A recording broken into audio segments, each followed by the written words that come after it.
What's going on? It's James. I'm back talking about more movies. This week it's Star Wars The Last Jedi. Let's dive into it. So Star Wars The Last Jedi is episode 8 of, I think, 9 now, or maybe 12. I don't know actually how that's going. But it's episode 8 of the Star Wars saga, following Force Awakens, following Rey, Kylo Ren, Poe Dameron, Finn, all these new characters on their new journey into the universe. Force Awakens is a movie I did enjoy quite a bit, even though there were some kind of half character arcs and things that just didn't quite make sense. And the trailers for this movie did make me very excited, even though beforehand, since I see movies kind of late, I don't have a critic pass or anything like that, I was hearing some kind of mixed reviews. But I liked Force Awakens. I thought the trailers looked good, and I was always hopeful about what I was going to see and excited for new things in the Star Wars universe. So, overly optimistic going to this movie. And upon watching the movie, there's some good and some bad. So let's go over the bad first. There's only about 2 things that are really bad to me. The first one is the Porgs. Porgs right there. The Porg came out a couple months back, and like, hey, this is our new thing. Don't you like it? And I liked it fine. Apparently there was a Star Wars outcry. People didn't like it because, like, Ewoks over again. And I understand that because Ewoks are a little meh, whatever. And I was okay with the Porg because I was like, you know what? They're not going to shove it in our face. Oh, no. Oh, they did. They shoved that Porg in your face the entire time. They made sure you know what a Porg was, so then when your 5-year-old daughter wants to go buy it, you go buy it. And so that was a little on the nose, kept forcing that down our throats. It was funny a couple times, but it was really, really forcing the Porg there. And the biggest structural issue I had with this movie was the pacing. It did kind of drag a bit, even though I was never bored. The movie felt like it could have ended at the 2-hour mark, but it kept going for about another 30 minutes. So that was kind of some weird pacing that happened. Even though I was on board, it was still like, I usually don't think this with some movies like, man, this is still going. It's still, yep, it's still going. All right, oh, we're still, okay, half hour left. Where's another fight? Okay, that's fine.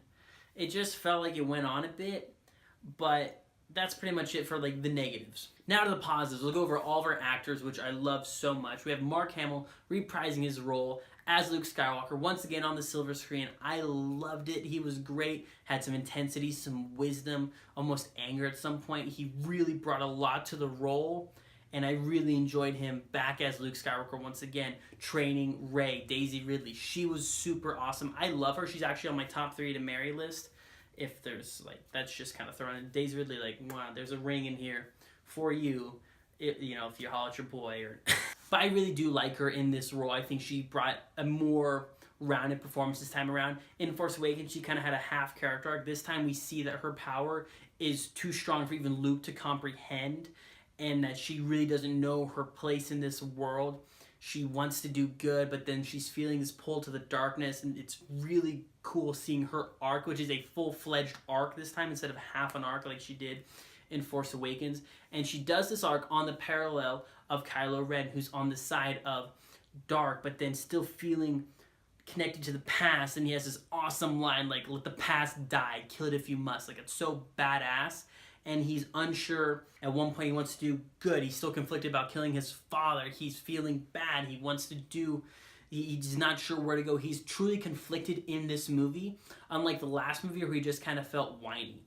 This movie, he was a badass, conflicted character who was just unsure where his place was in this world, the same as Rey. And they kind of do have a nice parallel dynamic throughout this movie. Poe Dameron is back as our kind of Han Solo guy-ish, maybe like him and Luke, like, combined forces and then maybe had some nice hair, then you maybe have this guy. His arc initially, like, if we see in the first movie, he's really like, I'm going in, and then kind of risks half the mission but saves the day, so it's kind of worth it. But in this movie, the Rebel Alliance is a lot smaller, so if he goes in and risks it and they lose 10 guys, that's like 10% of their fleet now. Like, it's a huge margin that they can't lose anymore. And so his arc was him discovering that it's not always about being the gunslinger. It's about staying back when you need to fight another day. Then Finn, for me, was probably the weakest character in the movie, even though he wasn't that weak at all. He had a nice character arc of him finally facing his demons, going against Phasma, going against the unknown, instead of running away like he did in Force Awakens and part of this movie as well. He really came to his own and was finding a new way to tackle these issues he had before, which I thought was really well-rounded for him. Some characters kind of came and left, like Phasma was useless once again. Benicio del Toro came in and was kind of like weird, and then the new girl Rose, who I thought was good, was kind of, she grew on me over time, clearly, but like she was a little forced in, but I still thought she was a nice addition to the team. After watching this movie initially, I kind of had some weird feelings about it because I thought it was going to go a certain way, and ended up not going that way. And I was kind of like, man, this movie's lame. It didn't do the thing I wanted it to do. And then I realized, like, that sounds really stupid. Just because it didn't do the thing I wanted it to do, that doesn't mean what it did was wrong. They took a new risk doing some big swings in this Star Wars world. And they took risks. Like, The Force Awakens, I liked it, took no risks. Rogue One is a fan film at best. If you debate that, you're straight up wrong. It's straight up just like a pretty, like, Star Wars porn thing. There's no substance in that movie at all. They took risks in this. They pushed ideas. They took the Force and tried to expand what it actually meant to be in the Force. They made some huge swings against, like, the antagonist and that dynamic. They made some big, bold choices with our protagonists. Like, they were doing something different with this movie, which is something Star Wars hasn't done since Return of the Jedi. Like, they're doing something different, which I really liked about this movie, because at the end of it, what I said, this felt different. This felt like a new movie, something I've never seen before, and I love that because Star Wars recently has become so familiar, like, Jedi, the Force, gonna do the battle, go back. It's like, I don't want that anymore. I want something different. I want something to challenge my expectations, not just in Star Wars and storytelling. What can they do different? What can I learn through this? And the critical response is all over the place. You have people calling it 10 out of 10. You have people calling it a hot mess. You have others calling it a masterpiece. Other ones wish they never saw it. Like, it's all over the place, but I can say without a doubt in my mind, this is worth 100% full price admission. Go see it, talk about it, look at what this movie's going for. It's different, it's bold, it's going for it, and I appreciate the hell out of that, because you have other blockbuster movies, which I love my Marvel movies, but they are pretty formulaic by now. And this one's taking risks, it's bold, it's risky, even though I said that just now, it's like risky, but whatever. They're going for something, and I love it, and I hope you love it too.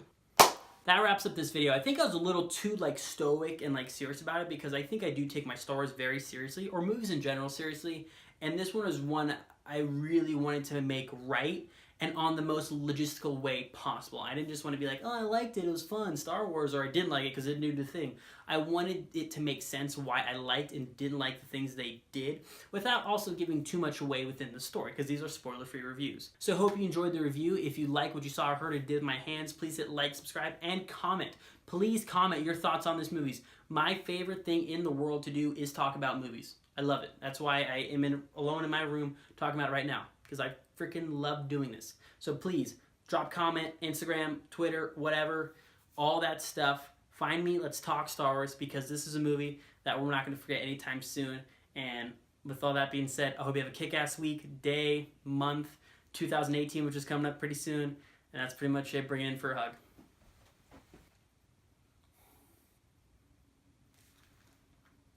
And upon seeing this movie, there are some good and some get.